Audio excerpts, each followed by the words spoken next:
అంతా ఈ మహాతల్లి చేసిన పని వల్లే ఐరేంద్రి. ఇంట్లో ఎవరిని ప్రశాంతంగా ఉండనివ్వనని శపథం చేసుకుని కూర్చుందేమో. అభి అలాంటి మనిషి కాదని అందరికీ తెలుసు. మంచికి పోతే చెడు ఎదురైనట్టు రాజీవ్ తాగింది దిగడానికి కషాయం ఇస్తే ఇలా జరుగుతుంది. దానికి అభిని అన్ని మాట్లాడుతున్నారేంటి?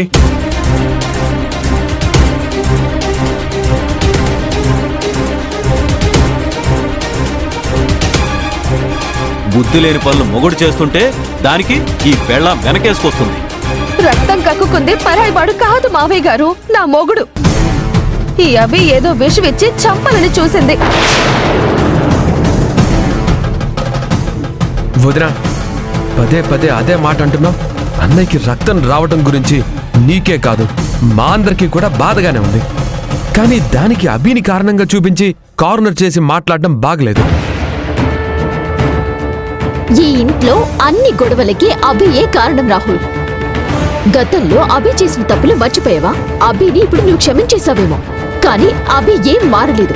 అదే తీరు, అవే పనులు, తప్పులు చేస్తూనే ఉంది. మనల్నందరినీ బాధ పెడుతూనే ఉంది. నీ కళ్ళు కూడా కప్పేసింది అంటే ఖచ్చితంగా నీకు కూడా ఏదో ఒక మందు పెట్టే ఉంటుంది.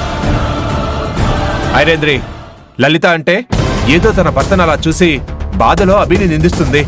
నువ్వు కూడా ఏంటి? అసలు అభిని అనాల్సిన పని నీకేముంది? దయచేసి నా కోసం మీరు వాదించుకోకండి. లలితక్క, నేను బావగారికి మంచి చేయడం కోసమే చూశాను, కానీ ఇలా అవుతుందని నేను కూడా ఊహించలేదు. నీకేం తెలుస్తుందిలేమ్మా? మంచి పేరుతో మనుషుల్ని ముంచడం తెలుసు, మాయ మాటలు చెప్పి మనుషుల్ని మోసం చేయడం తెలుసు. ఇంకా ఆపుతారా? అరే, ఇంట్లో బాలేని మనిషి ఒకటి ఉందని అంత జ్ఞానం కూడా లేకుండా మీరు ప్రవర్తిస్తున్నారు. వేదవతి ఇదంతా చూస్తే ఏమవుతుందో ఆలోచించారా?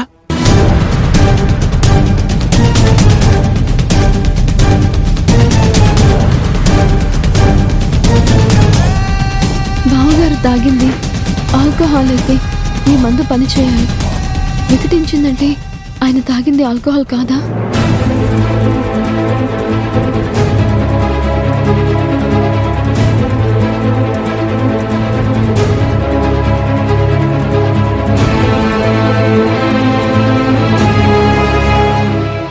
అరే రాహుల్, మీ అమ్మ వస్తుందిరా.